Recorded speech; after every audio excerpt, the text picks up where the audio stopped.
Hey everyone, welcome to the Building Excellence Podcast. I've got a fun conversation today with Bill LaFortune.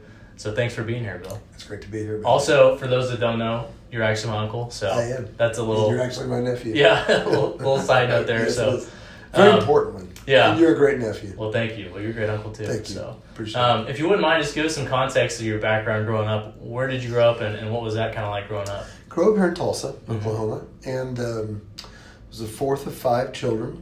And a big Catholic family, and very blessed in many ways. But we were like any family. I was born in '57, so we in the early '60s and through the mid '60s, upper '60s. I graduated high school in 1975. So most of my education was all Catholic education. But I had a great mom and dad, and great grandparents on both sides.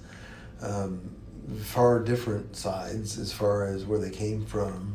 One LaFortune side came from South Bend, Indiana, and strong Catholic. Again, that was a family. My granddad came from a family of 11 or more. Yeah. 13, that was 11. A lot of kids. Yeah. And it's a classic American story. Their house was across the catty corner across the campus from Notre Dame University, and as it goes, and there was a book actually written called The Gentleman about him. You got it right here. Yeah. I'm jumping ahead. Yeah. I'm sure you had it on the list. Thank you. But it tells the story better than I can tell it. But bottom line is he had to leave school to work for the family in 6th, 7th, 8th grade or whatever. And the priest at Notre Dame gave him an education at night, and him and other kids in the community. Mm-hmm. And so later when he came to Tulsa and over the decades, did well in the oil business.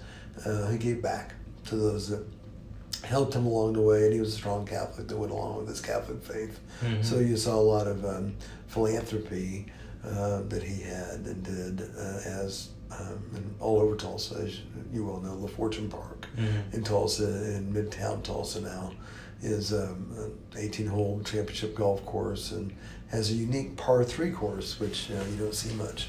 Yeah. And lighted, I think, at night as well. And a jogging trail everybody uses, and a pool. And tennis courts, right? It's a neat. He wanted. There's a cool story. He gave to the county. Tulsa County owned the land, but he was a big golfer. Mm-hmm. And in Tulsa County back in 1959-60, there were really no public courses. There were a couple of country clubs, maybe the Tulsa Country Club and the Southern Hills Country Club. But he thought the public should have a chance to play golf, and that was one of the contributions to the county to build the golf course, which is still there and been renovated over the years as well. Yeah, absolutely. Yeah. So I would have been a baby when all that was happening. Sure. Literally. Yeah. So. Yeah. Yeah. So growing up, like around him a little bit, since we've already got on that topic, obviously we got the book here, The Gentleman. Were there things that you remember about him that were kind of instilled in you, not just from your parents, but also from him?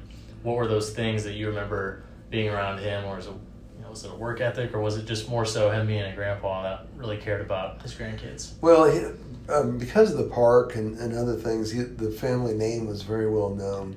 Mm-hmm. But as far as his grandson, I had a lot of time with him. He had a summer place out of state that we were able to go to as families. He had 4 children who had 21 grandchildren. So I was one of the 21.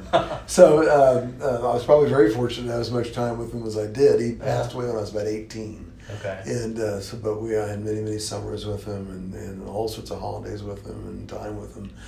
He was a huge family man. So I think that was the first thing that he would have passed down, even indirectly, but in a way that he didn't talk about it. It was just evident, which is really the best way.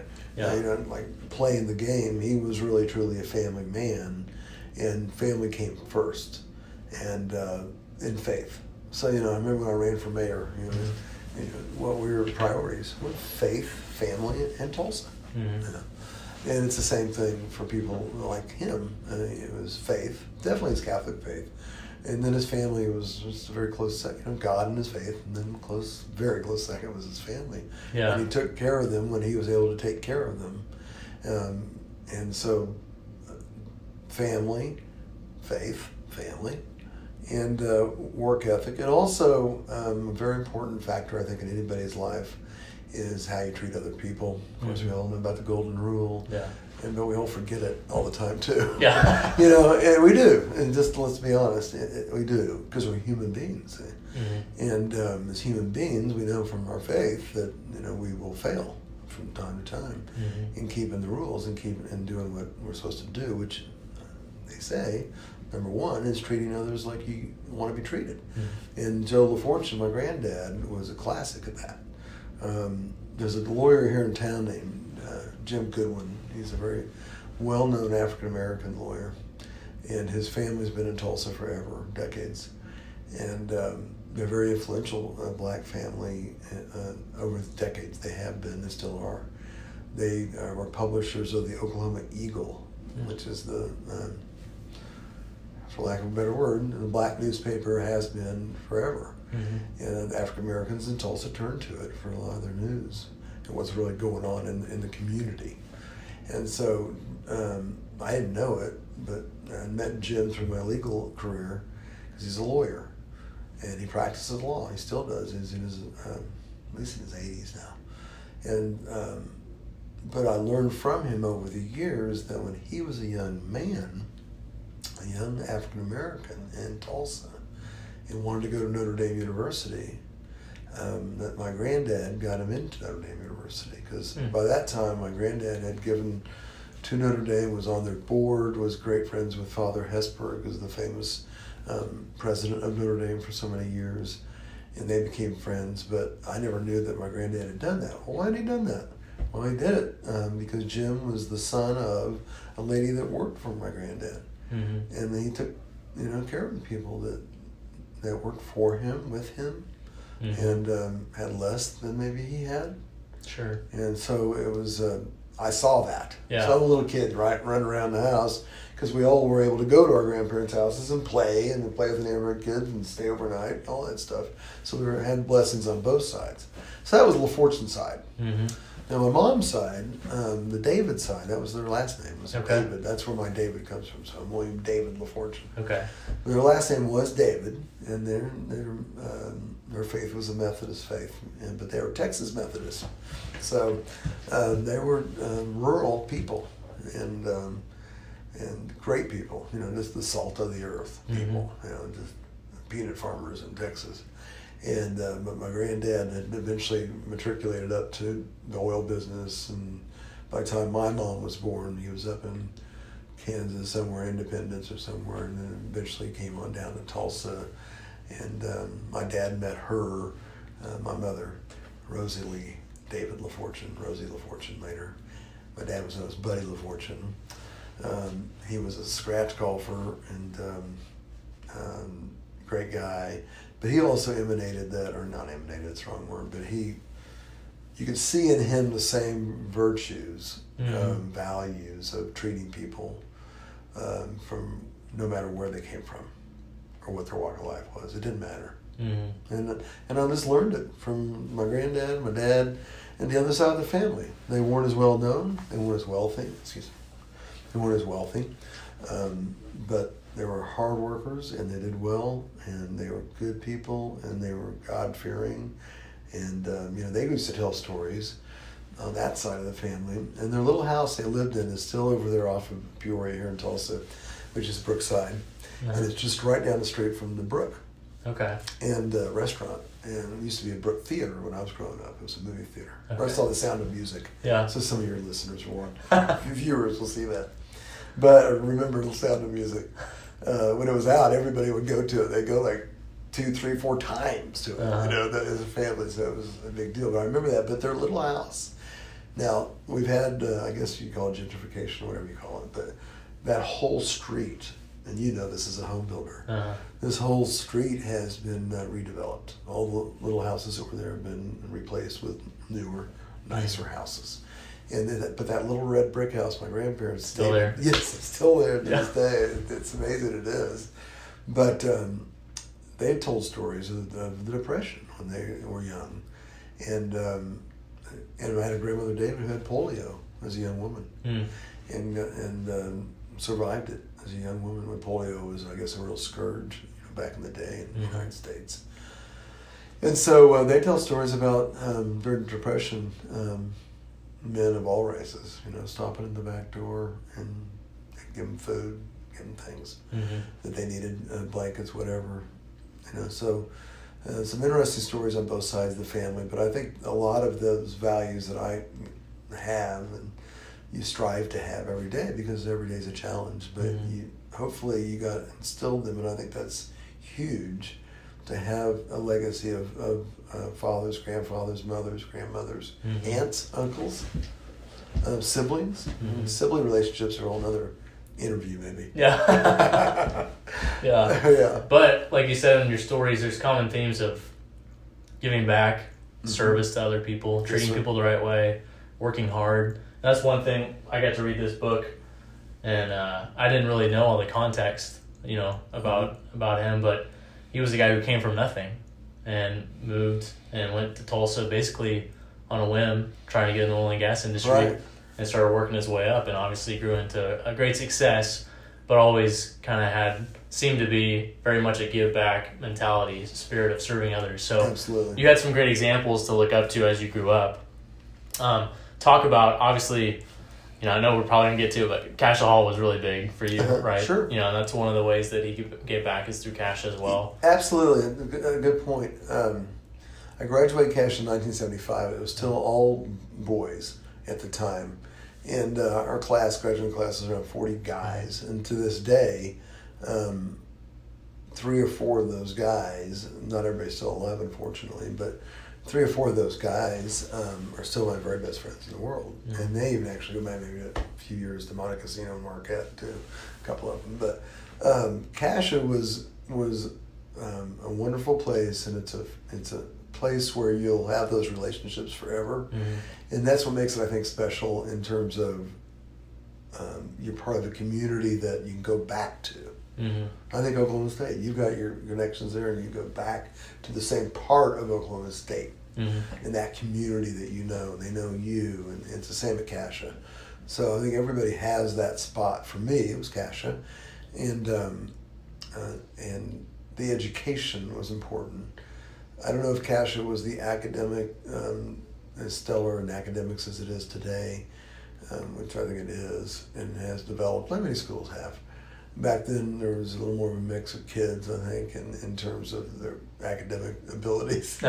So were you at the top? Where were you at? I was pretty high. You're at the top. Yeah. I was one of those kids that I always was thankful for what I had. It's always felt like I owed something to my granddad and my dad and my family for all the gifts I've been given, financially, particularly. Sure. And, I just never wanted for anything. I mean, what a blessing that is. I mean, it's... You can either be a spoiled brat and just go on, or you can be thankful and maybe try to do something with your life. And that's how you can show thanks to those that came before you that made it easy for you, is by doing something with your life rather than just sitting back.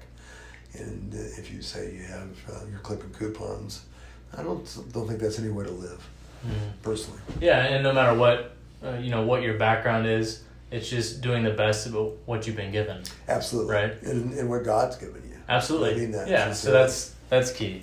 Also, sports were pretty impactful in your life. Yes. I thought we were going to get to basketball real quick, too. Yeah. Because, obviously, basketball is a big part of it. I don't look life. like it, I know, guys. But the fact of the matter is I worked really hard, which gets back to the work ethic, which we'll talk about. Yeah. But it really is. I mean, it was, I loved basketball. Yeah. I had allergies in football, and I tried football, and I'm a big guy, but I had an older brother who was a lot meaner than I was, and a lot, just classic football type. And here I came along like more of the chubby, like asthma type thing. So basketball kind of evolved as to be my thing, and I just loved basketball. And I loved watching basketball, and I had heroes in basketball like Walt Frazier of the New York Knicks was. Because I remember a coach back in 6th, 7th grade when I was really kind of transforming from a chubby, worthless basketball player. So Cash Hall, 7th grade was your first year back then. And I was on the basketball team, but I didn't get to play until the last 2 minutes of the last game. I got in. And we were 0-20, something like that. Cash Hall, 7th grade boys team. Yeah. And, there might have been an A and a B boys team, but there was 2 teams. But that summer, I just said, I'm going to change it. Mm-hmm. And I started going to camp, started working out, and shooting every day, all day, and following good advice. Like, you need to find somebody that you can emulate in the pros or college pros, really. And just emulate them and do everything they do. And so I picked Walt Frazier, Clyde. Yeah. And he was the guard for the NBA champion New York Knicks. And so I'd like to dribble like him and shoot like him and all those kind of things. And really it's just hard work. It was just repetition of shooting. Mm-hmm. And because if you don't have, I didn't have the physical talents to contribute much, but I had the shooting talents because I worked hard and developed a really good shot. Mm-hmm. And it lasted through age 50. You know, I was able to always play ball somewhere with people. Yeah, absolutely. Yeah, you played for a long time. Yeah, I did. On the weekends, Saturday mornings, right? Well, we were playing like 3 times a week. You know, even 20 years ago. Yeah. At Cassia, of course. Yeah. Instead of coming home, right? We used to get to use their gym too. It wasn't always easy. Yeah. Talk about it, the priest did do it. Yeah, there you go.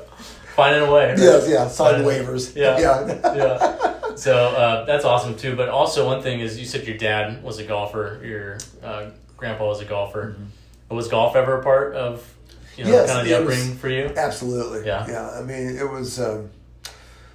There was a time that we didn't live very far from Southern Hills, and when they would have big tournaments there, my dad even knew some of these, like Chris Schenkel. Some of your older viewers will remember Chris Schenkel, ABC Sports, What World of Sports, golf, and he like stayed at our house and stuff. Really? Things like that. And some of the golfers would stay because my dad was so entrenched with golf. Mm-hmm. He played on the Notre Dame golf team, the OU golf team, and the TU golf team. You might say to yourself, how can anybody play on that many teams? Yeah. Because he transferred every year. That's what he did. But he was... he got the full experience. Yeah, and there's no doubt in my mind, he was still like and I'm not a golf expert, as we'll see here in a second, but I mean, the 2 or 3 handicap or less or scratch up to age 50s and his 50s and stuff. So, really? I mean, Yeah, a lot of golf. Yeah, I heard he had I don't want to say that. Temper. Some people get frustrated with the golf course, I think. Absolutely, and I understand that he was pretty classic in that regard. And he did confirm it later in life when I asked him about it. Well, I always like to bring up sports. I don't always mean to bring it up, but there's so many lessons that you can learn through playing sports that not just shape you in the moment, but shape you for the rest of your life down the road. So things that you've learned through playing basketball, and even when you're starting off doing football, whatever it was, or golf, there's all these things that you learn that can be applied within different facets of your life, no matter what. And so that's why it's always interesting to look back and see what were the things that shaped you. Did sports shape you? What did you learn? And how did you grow from that? And so that's why I asked about the basketball component. And you played for a long time. So well, and I think it gets down to the core issue of team sports and what value you get from being on a team. Mm-hmm. And I think you'll find out in life that no matter what job you have, even as President of the United States or Governor of the state of Oklahoma, you have to have a team. A team, you never get anything done all by yourself. I think that's the first lesson. Others, discipline and respect for others, because as a teammate, you got to have that, or you're not going to be much of a teammate. So, no, I'm a firm believer in sports, and I coached a lot, and also relationships. You go back to relationships. I mean, I know you sitting here because I've watched your sports career, and you've had an extensive sports career in basketball as a player and a coach. But I know that I've got to believe, you never told me about them, but I know from my experience that you've got to have numerous friends, really good, deep friends for life that you developed in those basketball endeavors at Hall and also when you coached in college, and to this day your involvement. So I think the relationships are important. I'm sitting here at 63 years old, and yesterday I spoke to a Sunday school class at Boston Avenue Methodist Church, and the guy who I was invited by a lawyer, a judge, to go speak about whatever I wanted to speak about. Yeah. And I did. But who introduced me was a guy named Mark Butterworth. And Mark Butterworth was 2 years older than me at Cassia Hall. And he looks a lot younger than I do now, but which is always a good joke. But he wasn't as good as players I was. Okay. But I told everybody he was. But the point is, here I am, you're right, yesterday, 2021, with a guy that I played basketball with at Cassia Hall.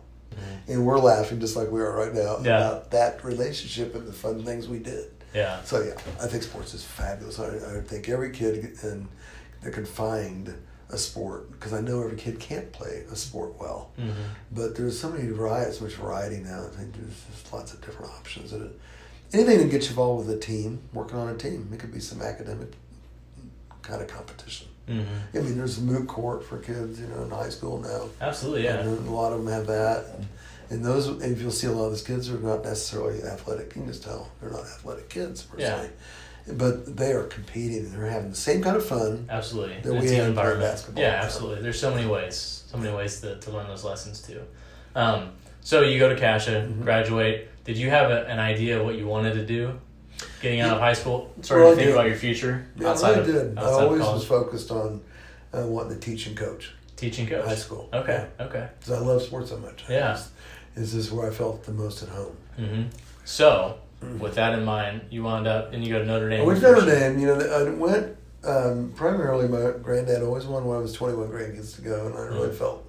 And I was. I think I don't know about the other people's grades, but mine were good enough to get into Notre Dame, and so I really had a commitment to him to do that. And it was a good experience. I was just I loved the outdoors and I really missed a lot of my friends from Cassia had gone west to school. They'd gone to Colorado Boulder, or they'd gone to New Mexico, or they'd gone to California. And so it was really cold in South Bend, Indiana. Really cold. It starts snowing somewhere around Thanksgiving, and you don't see green grass again on campus until about, I'm not kidding, like 1st of May. Just the football field. Really opens up. Yeah. They blow that off. You don't realize how cold it really is. Now the other thing was I did like to date. I was like any kid, and Notre Dame had just talked about Cassia and guys. I think Cassia admitted girls for the first time like in 85 or in 1984 or 5. So when I graduated in 1975, went to Notre Dame, it was the second year that they had admitted females. Really? Yes. Oh, wow. So there was 6,000 men and 800 women my year. And you can imagine where freshmen fit in the overall picture, dating picture on campus. So I didn't really like that. The cold, and I was childish, and I look back on it like most people do when they make decisions and they later in life are like, I wish I had a Notre Dame degree. But, I made a decision to go west. My parents didn't like it, but I went west. I went to New Mexico for a couple of years at Catholic school there, University of Albuquerque. Came back to TU for a semester. But that was when I was kind of transitioning out of education. So I went to Notre Dame. I was going to be an education major, teach and coach. Same when I went west, and that didn't change. My goal to do that never changed. Except that they told me at some point, I think in Albuquerque, in the education program there, they told me something about lesson plans. That a teacher had to prepare one for every day. And I just thought, that sounds like a lot of work. That's not coaching. And not that I never worked hard, I promise you. Even in this LaFortune, I worked summers and I worked mowing the high grass in the summer in Oklahoma and all that stuff. But I'm going to tell you, I was ready to not do that. Yeah. And I thought, well, what else? And I love the outdoors. So it was natural to say, I'm going to go to a school where I can maybe be a park ranger, national park ranger, or a forest ranger, U.S. Forest Service ranger. And I kind of was looking at schools out west. I looked at Utah State, which had like an unbelievably great forestry program. And actually went and visited there. And when we had really good friends in California, we had, my parents had their best friends in San Diego that we visited all the time. And then in Santa Monica, LA, Pacific Palisades, we had my Uncle Jim David, who was from my mom's side. And he had moved out there as a oil guy for Chevron, Standard Chevron, whatever. He was there forever, raised his kids out there. Wonderful guy. He just passed away at 98 years old. Really? Fighter pilot in World War II. Really? And just you talk about salt of the earth. I was talking about that side of the family. Both sides were, but this guy was just one of the nicest guys, Billy, you'd ever want to meet in your life. And just the way he lived his life. Yeah. And the same values that we've been talking about. But I settled on a really rough place, University of California at Santa Barbara. Yeah. Now, it's not in Santa Barbara. It's actually Goleta. It's on the beach. Yeah. It's on the bluffs. The bluffs. There you go. Yeah. But it had a great environmental studies program. I bet that was a tough place to go to school. It was tough. Yeah. It was tough. but it was actually excellent academics. And it really was. And you can imagine why. Why would a professor want to move from any other part of the country to Santa Barbara to teach? Yeah. And get tenure there. Yeah. So you got, at the undergrad level, you got really good professors, Harvard people, things like that. So I really kind of valued that. But it was but that was really tough. It was. You had air chemistry, you had geology, biology, economics. You had to take all, because it was that variety, it was environmental studies. Yeah. Looking at all the different things. But that's where I got interested in law. Really? Yeah, it's the first time. Because we had no lawyers in our family. Like I said, it was mostly oil and gas guys and just any other profession. There was nothing to do with the law in the LaFortune or David families. Gotcha. So did you ever have any inclination of getting into oil and gas? Yes. Because it was the family after business, law school. Right. But basically, I decided that when it was time to be a forest ranger or a park ranger, that what they were saying is I had good grades and all that, so you definitely get a job, probably with the National Park Service or the U.S. Forest Service. But it's also in South Bend, Indiana, right? Well, I was in California, so I don't know where they would have put me. Yeah. But my understanding is they always put people really out in the middle of nowhere until you build seniority, then you get to choose where you move. I think the FBI does that. And I think all the federal agencies do that. Kind of starting at the bottom. They make you go where they tell you to go, and then as you get some seniority, you're able to choose the cities that you maybe want to go live in. I think that's the way it works across the board. But if you're a forest ranger or a park ranger, you're going to be like out in one of those little deals up in the trees that's looking for fires, across the thousands of acres, and you're all by yourself. And I just really wasn't quite ready for that yet. And so, as you have known me, I was a little more gregarious and people person. Yes. I just thought, what else could I do? It doesn't sound like you'd fit real well by yourself in the treehouse. I've always had something, and I've always done my school, everything. I need a job. When I like to do so. But, well, I've always loved history, seriously. And history and English, I was more of a liberal arts, and I don't mean politically, I mean liberal arts guy. And those things I excelled in versus the hard sciences. And so it was a natural, really, to take the LSAT, and I did. And I don't know what I even got now, looking back on it, but I got enough, I guess, to get into some law schools. I applied to a couple in California, but I really wanted to come home. And, I'd been gone a couple years in California, and most people that come out and look where I was living at the time are like, well, what are you doing? First of all, how'd you study? Second of all, why would you ever leave this place? It's just like paradise. And the truth of the matter is it's very, very nice, but the weather's the same every day. And I like change of seasons. I like fall foliage. I like those things. Yeah. And I like a good thunderstorm. And it just, it doesn't hurt somebody, but I like the change of seasons. Yeah. And family, and you get back to that. You get back to family, and why you're here, Your family's here, your mom's here, your dad's here,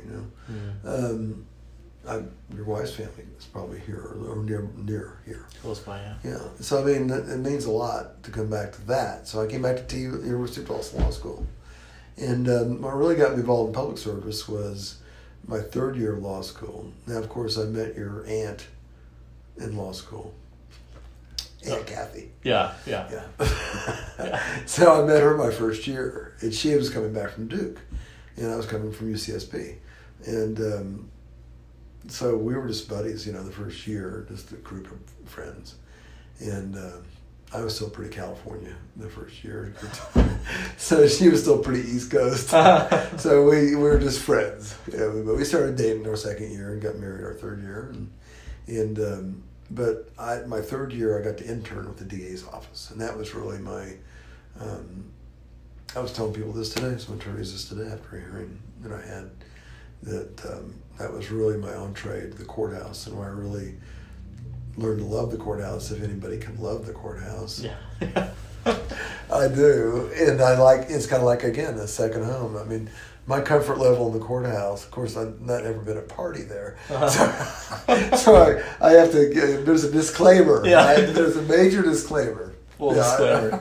Yeah, never been a party. It may not be such a fun place otherwise. But I really love my job. I loved being an intern in the DA's office, later going from there. But that's where I got my first interest in the courthouse, because quite frankly, as a kid in Tulsa, I never been to the courthouse. We never had any family trouble down there. Mm-hmm. I didn't even know my way around downtown Tulsa, really. Yeah. Because I'd always lived in Midtown or South Tulsa.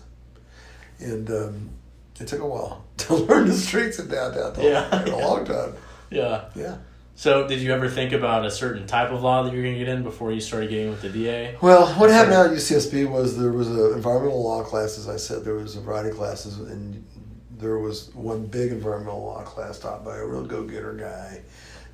Probably something you could just picture right out of California, environmental defense fund type of lawyer, but he was a great teacher. He was fighting the liquid natural gas plant up on Point Conception at the time and all this and that. But I liked it. And then there was a follow-up course. If you got a B or B as in Bill or better, you got to take the second environmental law 2. How that works. And then if you do really well there, which I did, you get to take environmental law 3, which was really kind of cool. It was a simulated California Coastal Commission class. So you sat as the California Coastal Commission. Most people that don't live in California don't know anything about the California Coastal Commission, but you do if you live in California, because they completely control, legally, all the land from the coast in about 10 miles, which you imagine is the most valuable. That's why it's the Coastal Commission. Yeah. But it was really cool, and I liked that. And like I said, then I had the not wanting to be a forest ranger right away. Yeah. And not a teacher either right away mentality. So law school was the next step. Yeah. Well, before we venture into your professional life, were there any certain experiences that really shaped you as a person when you were young? Not necessarily outside of the general experiences that I've talked about. I'm trying to think if there was any specific thing.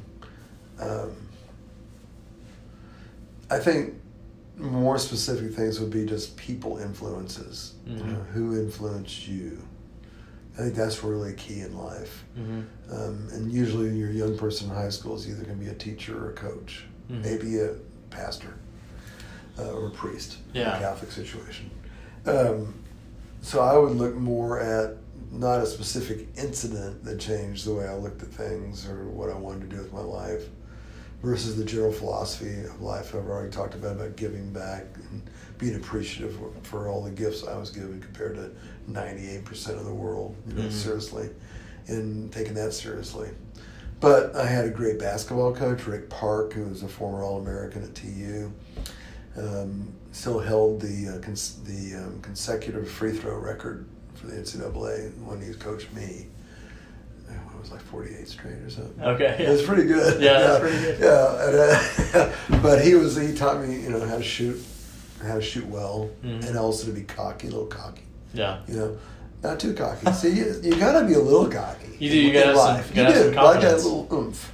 Yeah. All along your life, you do. I mean, you just never. If you want to succeed, compete and succeed, and no matter what's going on in the world, even today, everything's going on, it's still competitive. Well, that's great. Yeah, I want to talk about that when we transition into a few things in a little bit. Okay. But, I definitely want to talk about that. So you go from law school, and then you get into law.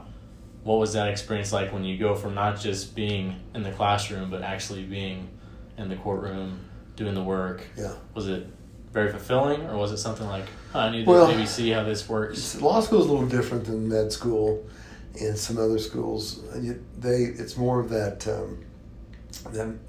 Socratic method where you read case law, but it's not Oklahoma case law. It's not per se. You may do some of that, but bottom line is you're not really taught how to practice law unless you do internships where you really are. And I didn't until I did that third year, but that was still just arraignments and things. It was carrying files around. Yeah. So how did I really know to file a case? And how did I know?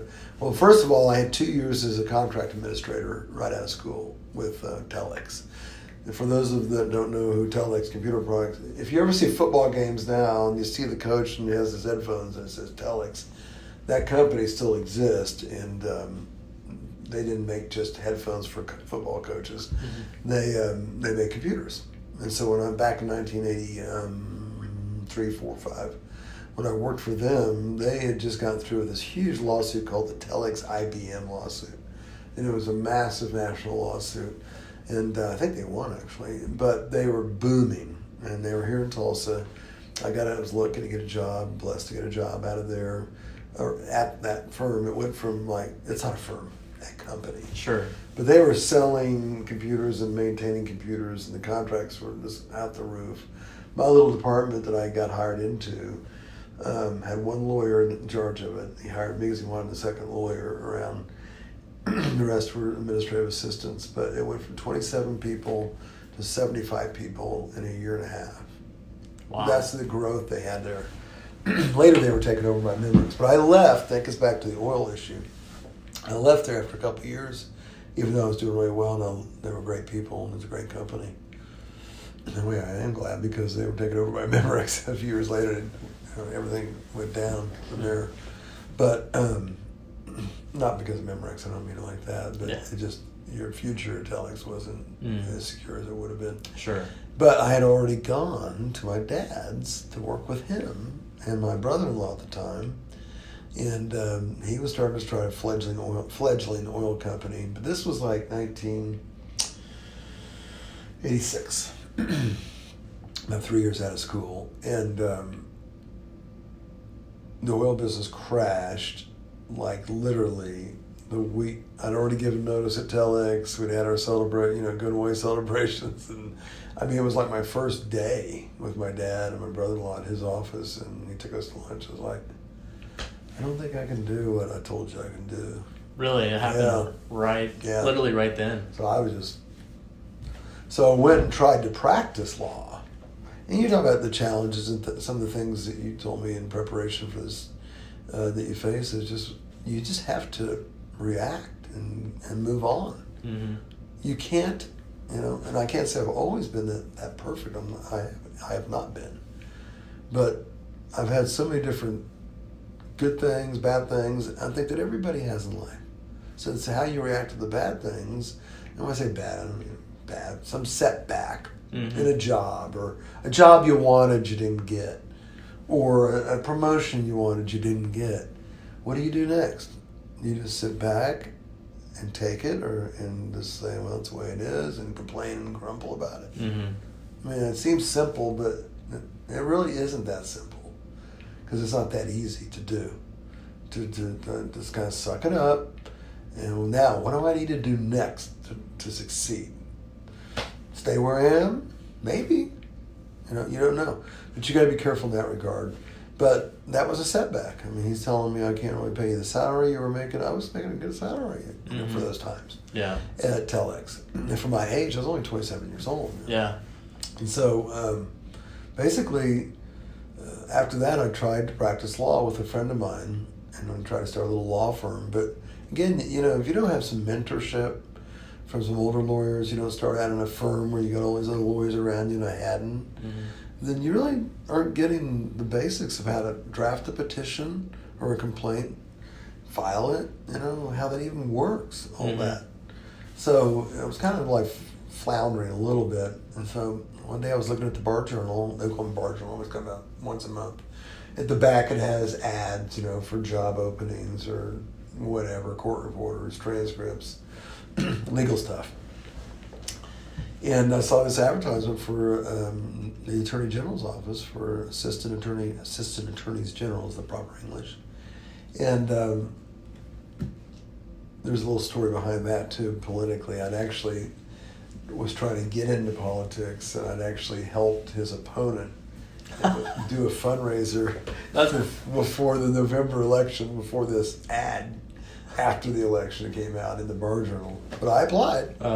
That's a sure way to get the job right there, is help the opponent. Well, I didn't go down and just say all that to him. Yeah. Sorry, Robert. It worked out. Okay. He'll forgive me, I know. But he probably do anyway. Yeah. It's not one of those things that doesn't get around. But when I interviewed with him, he knew my Uncle Robert, former mayor.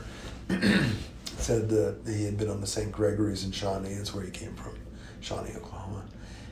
He'd been on the board. They just gave my uncle an award. Oh, you knew my name, family, this and that. Like the Notre Dame on my, even though it wasn't you, but he liked that. Yeah. And another reason to finish your degrees. Yeah. There's good schools. Yeah. Don't go off to another one. Yeah. Even though I went to another good school. Yeah. But anyway, so I interviewed with him, and this is really a good lesson, I think. All I can tell you, I can't tell you it will work or not. I can only tell you it worked for me. I don't want to lose anyone out there, your listenership, with a job, lose a job for him. But what I did was I had a great interview. And so it was a November election for Attorney General, Oklahoma Attorney General.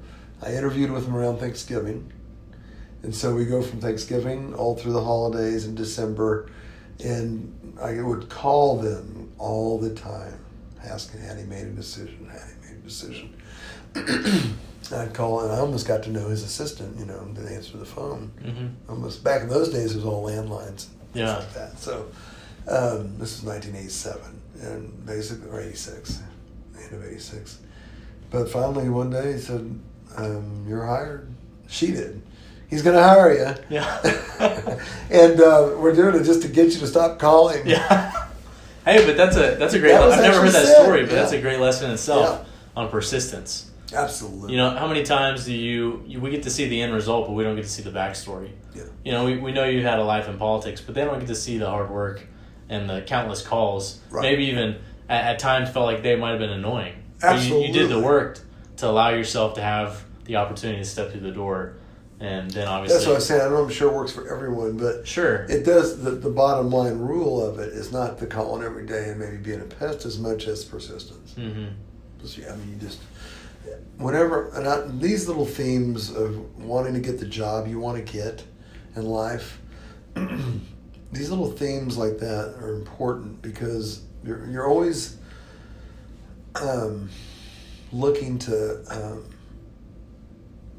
go to the next level. You just are. But they're important, the not giving up and not letting setbacks. But persistence is so important in everything. One of those little themes is that always let the person that you're applying with. So you're looking to get a job. It's a job you really want. You got to let them know that. Mm-hmm. You can't go in the interview with them, whether it's online or in person, and act like you're not really sure about why you want the job. You better know why you want it and really want it. You shouldn't even be there. I mean, some people do just need the job. Yeah. So there's jobs that you just need the job. You're going to get that job. Mm-hmm. Generally, I mean, it could be a services job of some kind, but the job that you really want, it's going to pay you better, life's going to be better, and you're qualified to get it. Let them know you want it and you'll do it. Mm-hmm. I mean, I just want to let you know I'm very serious about this job. And if you take a chance on me, I won't let you down. Yeah. I'm giving you my word right now. You're going to never be more pleased with an employee than with me if you give me this opportunity. Doesn't always work, but I don't know if they hear that from everybody. No, absolutely. Well, that goes back to another point is that when we let people know what we want, then people have an understanding, Bailey is about this or Bill's about this. Mm-hmm. So when things pop up, like, I think Bill wanted to get in that realm of work or whatnot. So that's on their mind. Yeah, I know a kid who's looking at, law school and then looking at what city does he want to be in. And so he's going to interview with these different firms from different cities, and he wants to know, well, should I apply to a lot of different firms in a lot of different cities? Mm-hmm. And the answer is you can do that, but you need to tell each firm in each city why you want to be with them in that city. Yeah.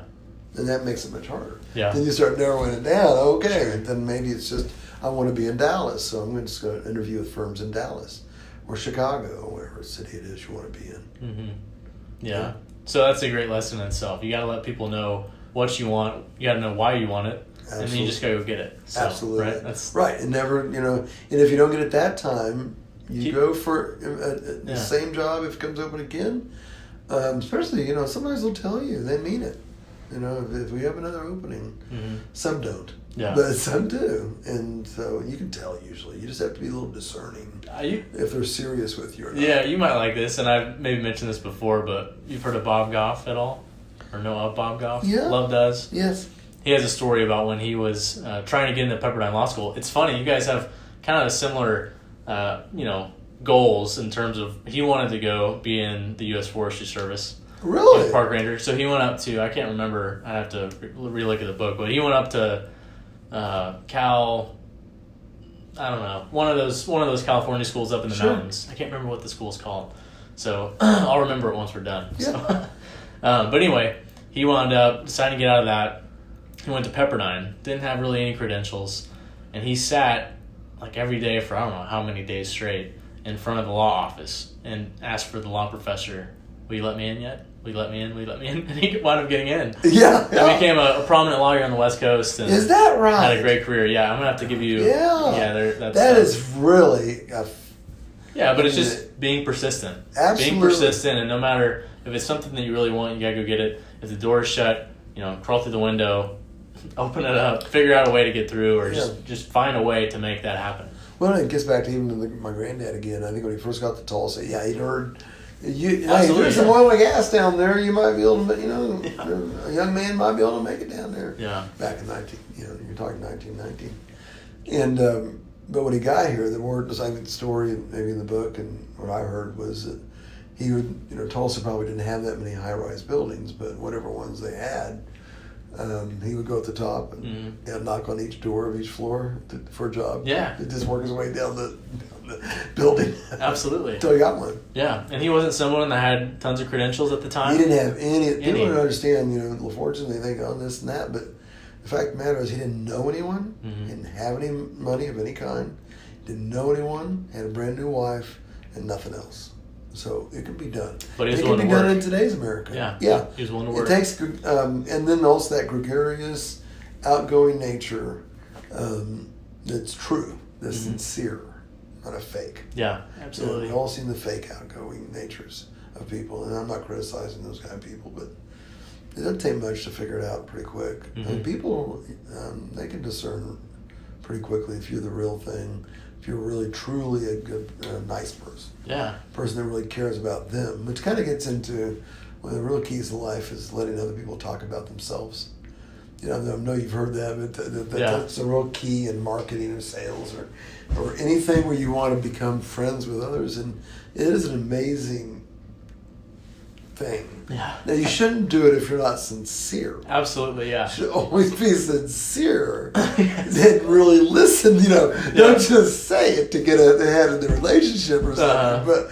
But when you say it and you really do listen to their life, it's been found, I think, from research to be very much a relationship builder. Absolutely. Well, there's something about authenticity, just being true to yourself. Yes. And there's something about, especially in this day and age, just being present, asking questions, and listening.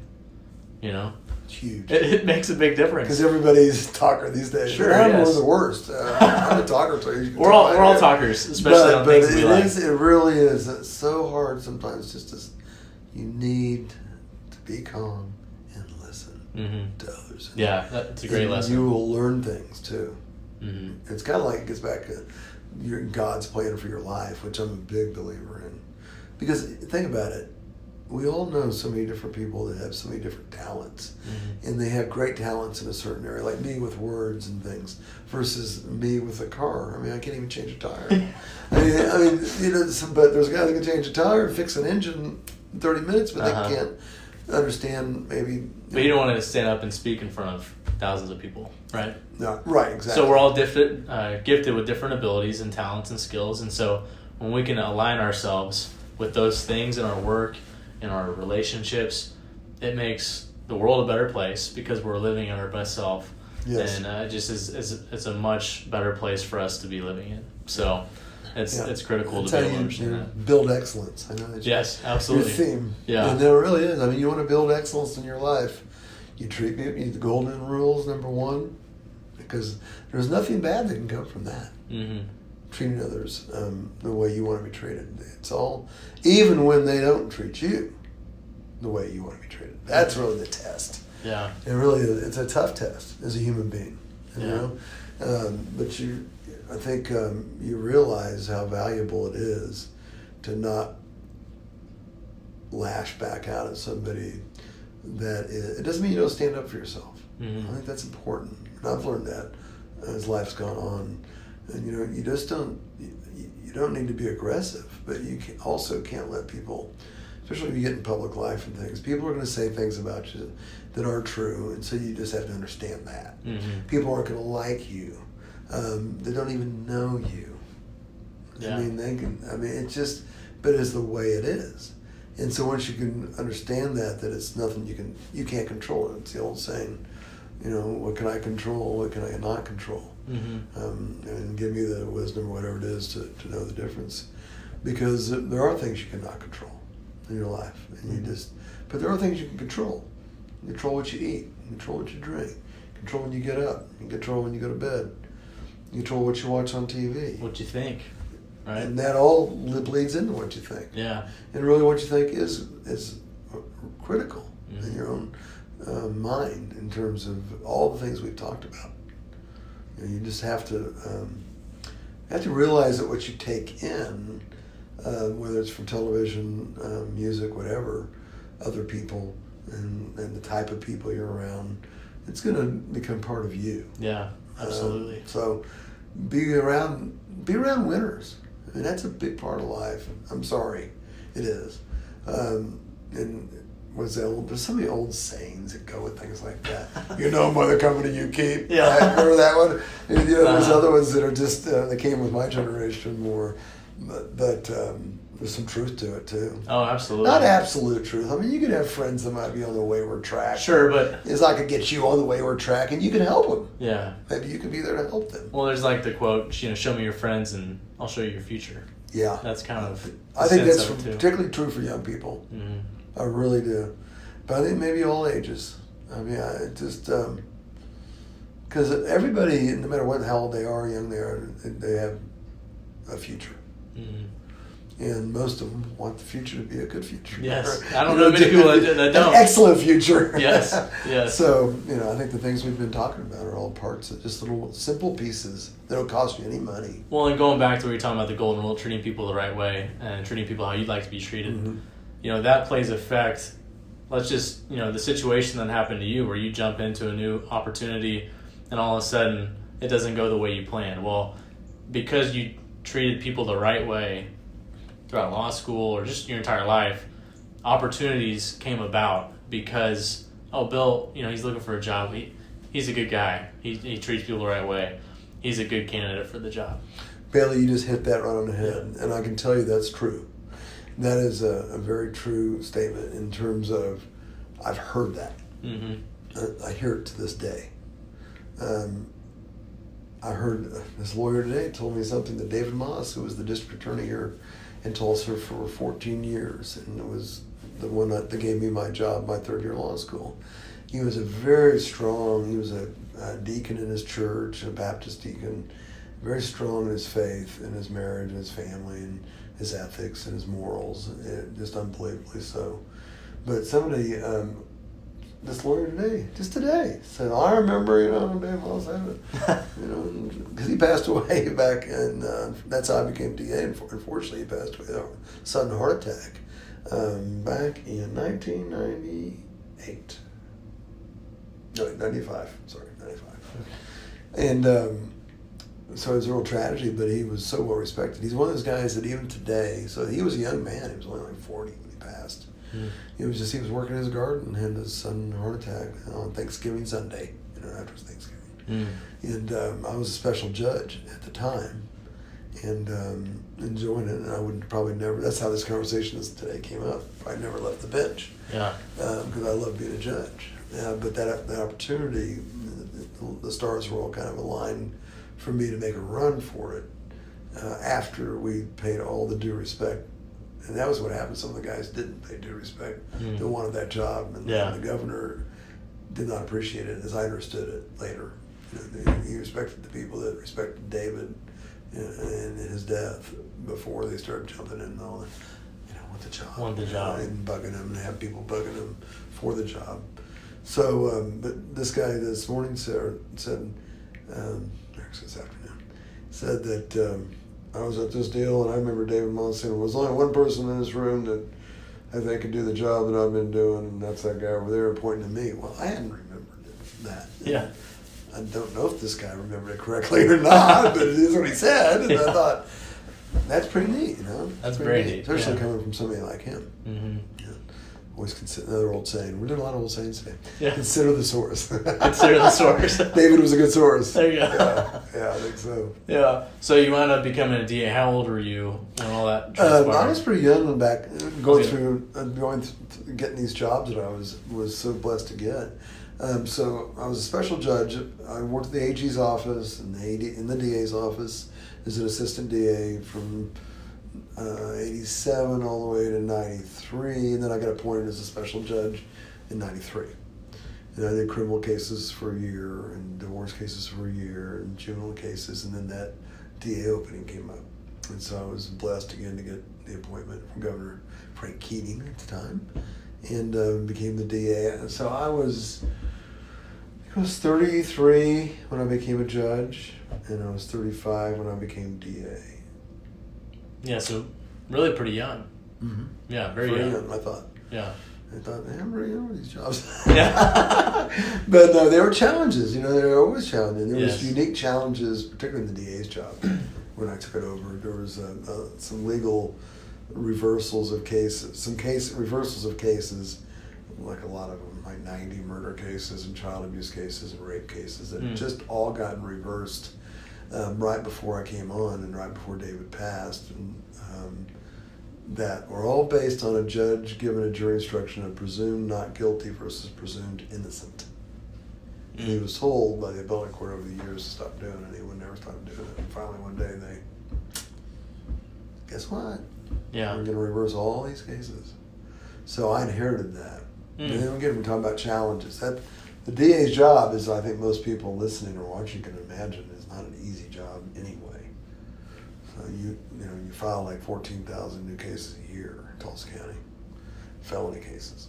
And each of those cases can have, well, that's misdemeanors too, but each of those cases can have several counts of charges, individual charges. So it's a heavy duty job, and then you dumped these reversals and retrials on the office. In fact, we went, so here's a challenge. How do you do it?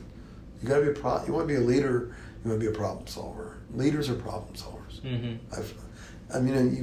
You do learn these things as you get older. You just realize that's what leaders really are. They have vision, gotta have vision, and a purpose and a plan. They also have to be a problem solver, because none of that's going to happen over here if you're not able to solve the problems that come along every step of the way and execute a vision. And it's just the way it works. But what did I do? Well, I had a state representative, who was a friend of mine. He passed a bill that allowed me to appoint special assistant DAs. So I went and got a bunch of older assistant DAs who had been in the office years past, and appointed them on specific cases to go take those cases. And that's how we help handle that load. And I eventually went on to private practice. I got an offer to be a partner in Norman Wogelmuth Law Firm in Tulsa, which was one of the top law firms. And at that time, I just felt like that was the best thing for my family and I. Even though I loved prosecution, loved the courthouse. Kind of took me out of the courthouse for the first time really long. The rest of my career. But I was still there because I was still practicing law. Mm-hmm. I was still down there every day as a civil lawyer. So being young, taking on some of those positions, did you ever have any self-doubt? Like, man, why am I doing this at such a young age when you have guys that are way older than you that have way more experience? Was that in your mind at all, or had you built confidence up to that point? Like you had some inner confidence? So I think some of that goes back to our original discussion about family. I was fourth of 5 kids, so you kind of learn to be competitive in that kind of environment with your parents. But I had a mother and a father, but mother particularly, that really always built my confidence up. So I think as a parent, you really need to realize how important you are to your kids being successful later in life by telling them how great they are every day. My mom did that. I mean, I was like king of the world every day. So when you're told you're king of the world, you kind of start to think you are, and you act that way and you perform that way and you try to be the best you can. Not that I was, and not that I am today, but you try. But it sure helps when somebody's telling you that you're great. Absolutely. Go get them. You're great. So I would just really think that's so important, especially today's kids and youth, and letting them know they need their parents and they need to be told they're great and they need to be supported, and they'll be successful. I promise you, you do that for them, and that'll happen. So I had a mother that did that for me. So I never really thought that I was too young to do anything or to do anything successful. I remember there was a time in law school after my first year that this is not a story I tell a lot, but it's a true story, and I think it happens to people. You talk about doubt, right? You talk about, well, maybe because I went from being teacher to coach to a forest ranger to now a law student, right? And I'm going to be a lawyer maybe someday, and I'm just finished my first year, and law school's not easy. It's very difficult. Most people that get straight A's through even difficult colleges and they go to law schools, and it's like, oh my gosh, I got an A, a B, and 2 C's? Yeah. How'd that happen? So I was probably one of those kids at the time. But I also thought, I wasn't, I didn't come from a lawyer family, so I didn't have people saying, you're going to be a lawyer like dad or granddad or grandma or mom. So, it's like, I didn't have that, I have to be a lawyer in my mind. Mm-hmm. Maybe I can go do something else. What, I didn't really know. Yeah. But it sounded good. Yeah. At the time. And I remember calling my mother and telling her, I think, Mom, it was early summer, I think, after my first year. And I remember I was in my house, I just said, I was thinking I may take a year, sabbatical and go do something else for a year. I think that's pretty much what I want to do, Mom. And there was a silence. So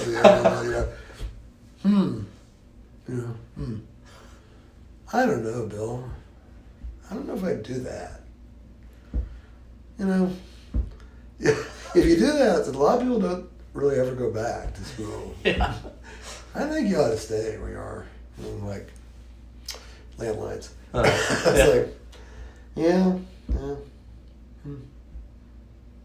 So I didn't get the affirmation I thought I would get, which is, you need to do what makes you happy. Because sometimes as a parent, it's not saying you need to go do it, you need to make you happy. Yeah. It's making you happy. What you think makes you happy may not be the best thing at all for you as a person, as a human being. But that was a really critical moment now, looking back on it. Mm-hmm. I was that close. I was so close to doing something else. Again, I don't know what it was going to be. Yeah. But it was something else besides law school. Well, what's amazing is I've talked to many people, whether it be in athletics or business, it's always these little moments like that. There's always these little moments where there's some doubt or there's some thoughts about maybe this isn't what I should do. Right. But always on the other side of the people that have, succeeded and passed through that is that they say, you know what? I'm going to keep going. And they keep going, and then all of a sudden they come out the other side.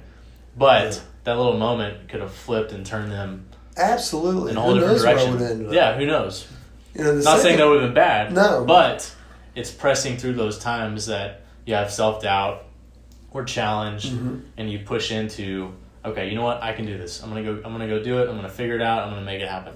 Yeah, I want to talk about my wife Kathy, because after we got married in third year of our law school, then these opportunities came after that, and they came as we were having children, and the stress that puts. It's not stress; it's a joy.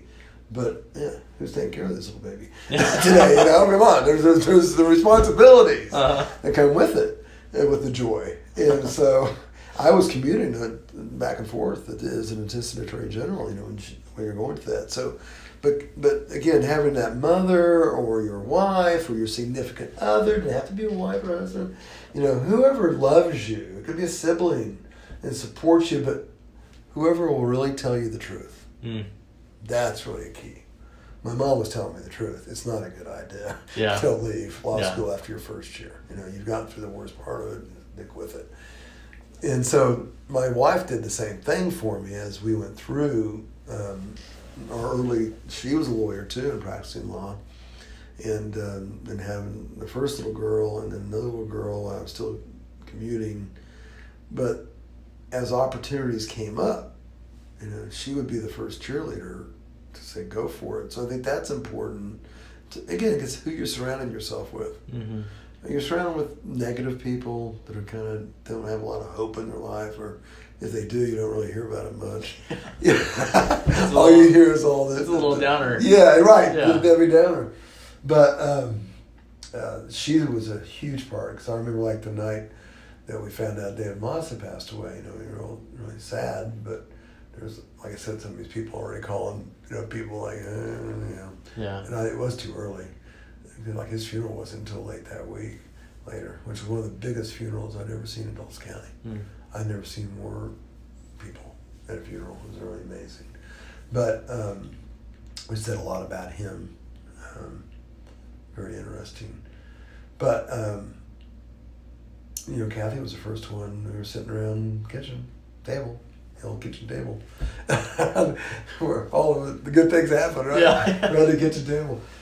She just said, you know, you need to go for that. You know, what a legacy for your son and you, and to be the DA, to be the Tulsa County DA. Because I was happy, a special judge, as happy as I could be. Yeah. My favorite job by far would be a judge. Yeah. But, you know, so I had her pushing in a positive way. You know, you don't want to push in a negative way, people, but you don't want to support them. Say, you can do it. You know, you could be the DA. Mm-hmm. You know? Yeah. And you start thinking, I could be the DA. Yeah. You know, so I think it's important too. You have self-confidence, but hopefully you have people you have supportive people around you. Yeah, providing positive affirmation. Absolutely. It's right? really important.